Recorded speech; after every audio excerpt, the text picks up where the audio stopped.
Ray Kouguell reporting. Another UN call for action in Syria. UN Secretary General Ban Ki-moon says urgent action is needed to prevent a massacre of Palestinian refugees at the Yarmouk camp in the Syrian capital, where Islamic State militants have taken control. Mr. Ban is calling for humanitarian access to Palestinian refugees trapped in the camp in southern Damascus. The residents of Yarmouk, including 3,500 children, are being turned into human shields. They face a double-edged sword, armed elements inside the camp, and government forces outside. An estimated 18,000 Palestinians were living at the camp when it was overrun by Islamic State militants last week. 2 weeks of airstrikes by a Saudi-led coalition fighting Houthi rebels in Yemen have failed to stop their advance across the country. Shiite rebels and their allied troops had extended their operations by Thursday into the central part of the city of Aden and the largely Sunni Muslim southeastern areas of the country. A Saudi coalition spokesman accused the Houthi rebels of storing weapons in residential areas and warned that those would be destroyed.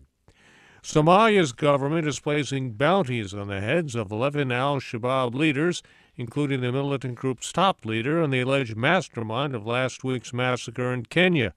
The bounties, announced Thursday, include a reward of $250,000 for the capture of al-Shabaab chief Ahmed Omar Abu Ubaid and amounts of between $100,000 and $150,000 for 10 other militants. The government spokesman says among the most wanted is Mohammed Mohammed, who allegedly planned the assault on Kenya's Garissa University College and attack that left 148 students dead and dozens more wounded. This is VOA News. An American health worker infected with Ebola while working in Sierra Leone was released from the National Institutes of Health Hospital in Maryland, just outside Washington, D.C. The U.S. aid agency, Partners of Health, say the man, whose name was not released, was declared free of the disease and allowed to return home. Taliban militants armed with rocket-propelled grenades and other weapons stormed a court in northern Afghanistan Thursday, killing at least 8 people and wounding another 60. Afghan authorities said they regained control of the court complex in Mazar-e-Sharif after a 6-hour siege. Several security officials, including a district police chief, were killed along with several civilians. Iranian Supreme Leader Ayatollah Ali Khamenei is demanding Western and UN economic sanctions imposed against Iran be lifted as soon as final agreement is reached on Iran's nuclear development program.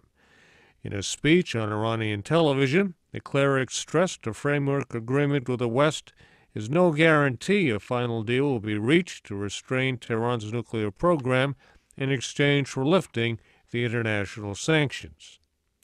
President Barack Obama says he'll make a decision soon whether to remove Communist Cuba from a list of countries the United States considers to be state sponsors of terrorism. On a visit to Jamaica, Mr. Obama said a State Department review of Cuban actions in world affairs is now complete, and he is awaiting the actual recommendation from his aides. We want to make sure that, given that this is a powerful tool to isolate those countries that genuinely do support terrorism, that when we make those designations, we've got strong evidence that, in fact, that's the case, and as circumstances change, then that list will change as well. President Obama has long signaled he is willing to remove Cuba from the list as part of the normalization in diplomatic relations between the two countries he announced late last year. The head of the International Monetary Fund says global growth is moderate and uneven and faces rising risks. The assessment came in a speech in Washington by IMF Managing Director Christine Lagarde. Global recovery continues, but it is moderate and uneven. In too many parts of the world, it is not strong enough, and in too many parts of the world, people don't just feel it. Christine Lagarde says the global economy grew about 3.4% last year, benefiting from declining oil prices and a strong performance by the world's largest economy, the United States. Greece made a debt repayment of $495 million to the International Monetary Fund, easing days of uncertainty and bringing relief to investors. The payment will help Greece move closer to securing an international bailout and stay in the Eurozone. I'm Ray Kouguell in Washington.